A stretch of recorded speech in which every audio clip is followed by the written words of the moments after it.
ఒక్కసారి కొమ్మూరి గోల్డ్ కి కాల్ చేయండి. తాకట్లో ఉన్న మీ బంగారాన్ని విడిపించి మార్కెట్ ప్రైస్ కి వాళ్ళు కొనుక్కుని మిగతా డబ్బులు మీకు ఇచ్చేస్తారు. హాయ్, వెల్కమ్ టు మనం టీవీ. మనం టీవీ ఉన్నది మన కోసం. నేను మీ జర్నలిస్ట్ మనోజ్. సో 5 రాష్ట్రాల్లో ఎన్నికలు ప్రశాంతంగా ముగిసాయి. సో కొన్ని చెదురుమదురు ఘటనల మినహా కంప్లీట్ అయితే అయిపోయింది. సో ఇలాంటి నేపథ్యంలో ఇప్పటిదాకా మోడీ తన హవాని అన్ని రాష్ట్రాల్లో ప్రీవియస్గా జరిగిన రాష్ట్రాల్లో తన హవాని కొనసాగించాడు. సో ఇలాంటి నేపథ్యంలో ఇప్పుడు ఎలాగైనా తమ బలాన్ని పెంచుకోవాలని బీజేపీ శతవిధాలుగా ప్రయత్నించింది అన్ని రాష్ట్రాల్లో. ఏ మేరకు ఎంతవరకు చేయాలో అంతవరకు చేసి వదిలిపెట్టింది. ఇప్పుడు ఎలక్షన్స్ అయిపోయాయి. ఇప్పుడు ఎక్కడ ఎవరు గెలుస్తారన్నది చాలా హాట్ టాపిక్. సో కొన్ని సర్వేలు మనం చూసుకున్నట్టయితే ఇప్పుడు దాకా మనం టీవీ వేదికగా కట్టాకార్తీక్ కొన్ని సర్వేల గురించి ప్రస్తావించారు. సో ఇప్పుడు Aatmasakshi reloaded as a 2.0 SAS survey. So ఇప్పుడు ఇది ఎగ్జిట్ పోల్స్ని రిలీజ్ చేసింది. ఏదైతే జరిగిన 5 రాష్ట్రాల ఎలక్షన్స్ గాను కేరళ, అస్సాం, పుదుచ్చేరి, తమిళనాడు అండ్ వెస్ట్ బెంగాల్ 5 రాష్ట్రాల్లో చాలా కీలకంగా జరిగాయి. సో ఇలాంటి నేపథ్యంలో ఎక్కడ ఎవరు గెలుస్తారు అనే ఒక ఎగ్జిట్ పోల్ని రిలీజ్ చేసింది. సో అసెంబ్లీ ఎలక్షన్స్ టోటల్గా కేరళలో చూసుకుంటే ఇక్కడ మ్యాజిక్ ఫిగర్ 71 ఉంది. యూడిఎఫ్కి 41.5% అండ్ ఎల్డిఎఫ్కి 39.5%, బీజేపీ 15%. సో అస్సాంకి వచ్చినట్టయితే దాదాపుగా కేరళ విషయానికి వస్తే ఇక్కడ యూడిఎఫ్ఐ గెలుస్తుందని చెప్తుంది. సో యూడిఎఫ్ అంటే కాంగ్రెస్ సంబంధించిన కూటమి, ఎల్డిఎఫ్ అంటే కమ్యూనిస్ట్ కూటమి. ఆల్రెడీ 2 సార్లు కేరళలో ఇప్పుడు సీఎంగా ఉన్నటువంటి పినరయ్ విజయన్ 2 సార్లు కాన్సిక్యూటివ్గా చేశారు. సో ఆయనకి అపోనెంట్గా ఉన్నటువంటి కాంగ్రెస్ పార్టీకి 41.5%, ఇక్కడ ఎగ్జిస్టింగ్గా ఉన్నటువంటి అధికారంలో ఉన్న పార్టీకి 39.5%. సరే, కొన్ని కారణాలు చెప్పుకునే ప్రయత్నం చేస్తుంది. అక్కడ నిరుద్యోగత ఎక్కువగా ఉంది. సో అక్కడ రైతులకి సరిగా అంటే వాళ్ళకి కావాల్సిన ప్రోత్సాహకాలు కావచ్చు, వాళ్ళ యొక్క పథకాలు కావచ్చు ఇవ్వట్లేదని చెప్పి చెప్తున్న పరిస్థితి. సో ఎట్టి పరిస్థితుల్లో అంటే ఇక్కడ అంత డిఫరెన్స్ అనేది 10% లేకపోతే 5 to 10% లేదు, జస్ట్ 1 to 2% మాత్రమే ఉంది. సో ఏ క్షణాల్లో ఏదైనా జరగచ్చు. So next Assam assembly elections విషయానికి వద్దాం. సో ఇక్కడున్న అసెంబ్లీ కాన్స్టిట్యున్సీస్ మొత్తం 126. సో ఇక్కడ మ్యాజిక్ ఫిగర్ వచ్చేసి 64. ఇక్కడ కాంగ్రెస్కి సాస్ గ్రూప్ చెప్తుంది ఏంటంటే 42% ఓట్ షేర్ అండ్ బీజేపీకి 46%, అదర్స్కి 12% వస్తాయని చెప్తుంది. సో సీట్ల విషయానికి వస్తే దాదాపుగా 40 నుంచి 46 సీట్లు కాంగ్రెస్కి అండ్ ఎన్డీఏ ప్లస్ బీజేపీ కూటమికి 84 నుంచి 90 సీట్లు వస్తాయని చెప్తుంది. అయితే మ్యాజిక్ ఫిగర్ ఆల్మోస్ట్ ఎన్డీఏ కూటమి క్రాస్ చేసింది. సో ఎట్టి పరిస్థితుల్లో అస్సాం బీజేపీదే అంటూ సాస్ గ్రూప్ చెప్తుంది. సో నెక్స్ట్ తమిళనాడు కొద్దాం. సో తమిళనాడు చాలా పెద్ద state. So it contains 234 assembly constituencies. So దీంట్లో మ్యాజిక్ ఫిగర్ వచ్చేసి 118. సో ఏ పార్టీ అయినా 118 సీట్లు కనుక సాధించగలిగితే దానికి మించి ఆ పార్టీదే అక్కడ అధికారం. So projection of vote share విషయానికి వస్తే ఎగ్జిస్టింగ్గా అక్కడ రాజ్యం వెళుతున్నటువంటి డిఎంకే విషయానికి వస్తే 40 నుంచి 41% ఓట్ షేర్ డిఎంకేకి ఉందని సాస్ గ్రూప్ చెప్తుంది. సో ఇటు అన్నా డిఎంకే విషయానికి వస్తే 37 నుంచి 38% యొక్క ఓట్ షేర్ అయితే ఇస్తుంది. అండ్ టీవీకే చీఫ్ విజయ్ దళపతి జననాయగన్ ఆయన పార్టీకి దాదాపుగా 15 నుంచి 16%. వాస్తవానికి ఇంతకుముందు కూడా అయితే ప్రీ పోల్ సర్వేల విషయంలో కూడా మనం ఇదే మాట్లాడుకున్నాం. సో అప్పుడు కూడా ఆత్మసాక్షి ఈ యొక్క సర్వేనే ఇచ్చింది.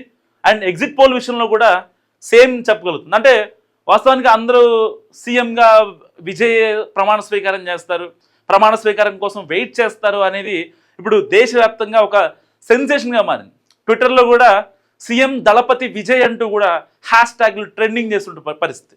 సో ఇలాంటి నేపథ్యంలో టీవీకేకి 15 నుంచి 16% వస్తాయి అండ్ ఎన్టీకే పార్టీకి 5 నుంచి 6% వస్తాయని చాలా కరాఖండిగా చెప్తుంది సాస్ సర్వే. సో ఒకసారి అసెంబ్లీ కాన్స్టిట్యుయెన్సీస్ విషయానికి వస్తే డిఎంకేకి 134 నుంచి 141. సో ఎట్టి పరిస్థితుల్లో మళ్ళీ అక్కడ స్టాలినే అధికారంలోకి వస్తారు అని చెప్పి సాస్ గ్రూప్ చెప్తుంది. సో మ్యాజిక్ మార్క్ని ఆల్మోస్ట్ దాటేసింది. 134 to 141 అంటే కొంచెం కాస్త అటు ఇటు అయినా ఒక 10 సీట్లు తగ్గినా సరే మ్యాజిక్ ఫిగర్ని క్రాస్ చేసే అవకాశం ఎట్టి పరిస్థితిలో ఉంది. And AIADMK so 84 to 90 seats గతంలో ఏదైతే సాధించిందో మళ్ళీ ఇప్పుడు కాస్త పుంజుకుంది. గవర్నమెంట్ మీద నువ్వు వ్యతిరేకత లేకపోతే అక్కడ ఇచ్చిన హామీలు నెరవేర్చకపోవడం అనే విషయాలు కొన్ని మనం చూసుకుంటే కాస్త బలపడిందని చెప్పుకోవచ్చు అన్నాడు డిఎంకే. అండ్ టీవీకే విషయానికి వస్తే 4 to 8 సీట్స్. సో దాంట్లో టీవీకే చీఫ్ విజయ్ ఆయన కాన్సెన్సీ ఉందా లేదా లేకపోతే ఇంకే ఎన్ని సీట్లు ఉన్నాయనేది ఇక్కడ వాళ్ళు స్పెసిఫిక్గా మెన్షన్ చేయలేదు. ఎందుకంటే టీవీకే చీఫ్ విజయ్ దళపతి ఉన్న పోటీ చేసే 2 అసెంబ్లీ కాన్స్టిట్యుయెన్సీస్ అండ్ వాళ్ళ పార్టీ ఏదో బీఫామ్ ఇచ్చిన ఎమ్మెల్యేలు వాళ్ళు ఎవరు గెలుస్తారనేది నిజంగా స్పెసిఫిక్గా మెన్షన్ చేయలేదు. కానీ 4 to 8 సీట్స్ మాత్రం టీవీకేకి వచ్చే అవకాశం ఉందని చెప్తున్న పరిస్థితి. అండ్ ఎన్టీకే విషయానికి వస్తే 0 నుంచి 1 సీట్ వచ్చే అవకాశం ఉంది. అదర్స్ కంప్లీట్గా 0 ఉన్నారు. ఎందుకంటే ఆల్రెడీ అలయన్స్లో వీళ్ళు ఉన్నారు కాబట్టి ఇక్కడ అదర్స్ మొత్తం 0గా చూపిస్తుంది. అండ్ వెస్ట్ బెంగాల్కి వద్దాం. సో మరొక పెద్ద స్టేట్ ఇది. దాదాపుగా 294 అసెంబ్లీ కాన్స్టిట్యుయెన్సీస్ ఈ యొక్క వెస్ట్ బెంగాల్లో ఉన్నాయి. ఇక్కడ మ్యాజిక్ ఫిగర్ కూడా చాలా ఎక్కువే. సో కంపేర్ అస్సాం కావచ్చు, కేరళ కావచ్చు, లేకపోతే తమిళనాడు కావచ్చు, మ్యాజిక్ ఫిగర్ 148. సో ఒక్కసారి ఓట్ షేర్ విషయానికి వద్దాం. సో సాస్ గ్రూప్ చెప్తుంది ఏంటంటే టీఎంసీకి ఇప్పుడున్న అధికార పక్షానికి తృణమూల్ కాంగ్రెస్కి 46% ఓట్ షేర్ వస్తుందని చెప్తుంది. అండ్ బీజేపీకి ఏదైతే తగ్గ వార్ నడుస్తుంది, ఇప్పటిదాకా మనం బహిరంగ సభల్లో కావచ్చు మోడీకి దీదీకి ఒక పర్సనల్ వార్ నడిచింది ఇన్ని రోజులుగా. సో ఇలాంటి నేపథ్యంలో బీజేపీకి 42% ఒక ఓట్ షేర్ వస్తుందని చెప్తుంది. ఇటు కాంగ్రెస్ ఒక రకంగా కాంగ్రెస్ ఇక్కడ వెస్ట్ బెంగాల్లో సోయిలో కూడా లేదని చెప్పుకోవచ్చు. 3.75 మాత్రమే ఈ యొక్క సాస్ సర్వే చెప్తుంది. And CPM so 3%, others 5.25%. So ఒక్కసారి అసెంబ్లీ కాన్స్టిట్యుయెన్సీ పరంగా ఎవరికి ఎన్ని సీట్లు వస్తాయి వెస్ట్ బెంగాల్లో మాట్లాడుకుందాం. సో టీఎంసీకి 170 నుంచి 190 సీట్లు, అండ్ బీజేపీకి 120 నుంచి 130 సీట్లు, కాంగ్రెస్కి 1 నుంచి 4 సీట్లు, అండ్ సిపిఎంకి 0 to 2, 0 నుంచి 1 వస్తుందా 2 వస్తుందా చెప్పలేం పరిస్థితి. అదర్స్కి వచ్చేసి 1 నుంచి 5 సీట్లు వస్తాయని ఎక్స్పెక్ట్ చేస్తుంది సాస్ గ్రూప్. సో నెక్స్ట్ ఫైనల్గా పుదుచ్చేరి అసెంబ్లీ ఎలక్షన్స్. సో ఇక్కడ ఉన్న అసెంబ్లీ కాన్స్టిట్యుయెన్సీస్ మొత్తం 30. సో మ్యాజిక్ ఫిగర్ వచ్చేసి 16. So projection of vote share పరంగా చూస్తే ఎన్డీఏ 41% అండ్ ఎస్పీఏ 38%. సో టీవీకి కూడా అక్కడ పోటీ చేసింది 16% వస్తాయని. అండ్ అదర్స్ విషయానికి వస్తే అయితే కమ్యూనిస్టులు కావచ్చు ఇంకొకళ్ళు కావచ్చు ఆ వాళ్ళకి 5%. And projection of assembly constituencies ఎవరికి ఎన్ని సీట్లు వస్తాయి. సో దాదాపుగా పుదుచ్చేరిలో 30 అసెంబ్లీ కాన్స్టిట్యుయెన్సీస్ ఉంటే మ్యాజిక్ ఫిగర్ 16 ఉంటే ఎన్డీఏకి 17 నుంచి 19 సీట్లు వస్తాయని సాస్ గ్రూప్ చెప్తోంది. సో ఎట్టి పరిస్థితిలో పుదుచ్చేరిలో బీజేపీఏ వస్తుందని ఇక సాస్ అంచనా వేస్తుంది. అండ్ ఎస్పీఏ ఏదైతే ప్రతిపక్షం ఉందో 11 నుంచి 12 సీట్లు, అండ్ టీవీకేకి అయితే విజయ్ దళపతి పార్టీకి 1 to 2 సీట్స్ వరకు వచ్చే అవకాశం ఉందని చెప్పి సాస్ గ్రూప్ ఏదైతే ఐఐటిఎన్స్ గ్రూప్ ఉందో హైదరాబాద్ సంబంధించిన గ్రూప్ ఆ గ్రూప్ చెప్తుంది. సో ఎగ్జిట్ పోల్ కేరళ విషయానికి వస్తే సో చూసారు కదా యూడిఎఫ్కి 41%, అండ్ కమ్యూనిస్టులు అయినటువంటి ఎల్డిఎఫ్కి 39.5%, బీజేపీకి 15%, అండ్ అదర్స్ ఎవరైతే ఉంటారో వాళ్ళంతకి 4%. సో ఆల్మోస్ట్ ఎట్టి పరిస్థితిలో ఈసారి కేరళలో అధికారం మారబోతుందని సాస్ గ్రూప్ వెల్లడిస్తుంది. సో సాక్ష్యాలతో సహా అంటే బేసిక్గా వీళ్ళు ప్రతి కాన్స్టెన్సీలో తిరిగి వాళ్ళ యొక్క గ్రౌండ్లో ప్రజల యొక్క నాడిని పట్టుకుంటారు. సో డిఫరెంట్ ఆస్పెక్ట్స్ ఉంటాయి దీంట్లో. ఏదో ర్యాండమ్గా వెళ్ళి జనాలు ఆడటం కాదు. ఒక ముసలి వాళ్ళు ఉంటారు, ఒక 18 years ఓటు హక్కు వచ్చిన వాళ్ళు ఉంటారు, అయితే ఓటు హక్కు వచ్చి పెళ్ళైన యువతి ఉంటుంది, పెళ్ళయి డివోర్స్ అయినటువంటి యువతి ఒక 25 నుంచి 30 ఏళ్ళ మధ్యలో ఉంటారు, ఒక ముసలావిడ ఉంటుంది, ఒక చదువుకున్నవాడు ఉంటారు, ఒక లాయర్ ఉంటారు, ఒక డాక్టర్ ఉంటారు, ఒక గవర్నమెంట్ ఎంప్లాయీ ఉంటారు. So different age group, different scenarios ఇవన్నీ కలెక్ట్ చేసిన తర్వాత సాస్ గ్రూప్ చెప్తోంది. ఇటు కేరళ విషయానికి వస్తే యూడిఎఫ్కే ఎట్టి పరిస్థితుల్లో కేరళ ప్రజలు పట్టం కడతారని కూడా చెప్తుంది. అండ్ ఎగ్జిట్ పోల్ అస్సాం విషయానికి వస్తే ఎట్టి పరిస్థితుల్లో ఎన్డీఏ అక్కడ ప్రభుత్వాన్ని ఏర్పాటు చేస్తుందని కూడా సాస్ గ్రూప్ చెప్తుంది. సో ఇటు అస్సాంలో 84 నుంచి 90 సీట్స్ వస్తాయని చెప్తుంది. సో కొన్ని దానికి ఏంటనేది అంటే కారణాలు ఏంటనేది కూడా దానికి రాసింది. So illegal immigration, unemployment, NDA, corruption, floods and rehabilitation, infighting among INC leaders, so delimitation, డెప్ట్ ఫర్ ఉమెన్ ఏదైతే వాళ్ళకి డబ్బులు ఇవ్వలేదు అంటే ఎలక్షన్స్ ముందు కొన్ని మహిళా ఓట్లను రాబట్టుకోవడం కోసం పార్టీలు తెగ తాపత్రయపడతా ఉంటాయి. సో ఇప్పుడు బీజేపీ కూడా ఇప్పటిదాకా లేని విధంగా అలాంటి బాటలోనే పట్టింది. సో కొన్ని పార్టీలు ఆ మహిళలను టార్గెట్ చేసుకోవడం కోసం చెప్తా ఉంటారు. సో అవి చేయలేదట. సో పుదుచ్చేరి విషయానికి వస్తే ఎట్టి పరిస్థితుల్లో ఎన్డీఏ అక్కడ ప్రభుత్వాన్ని ఏర్పాటు చేయబోతుంది. సో పుదుచ్చేరిలో 17 నుంచి 19 అసెంబ్లీ సీట్లు కైవసం చేసుకోబోతుంది ఎన్డీఏ.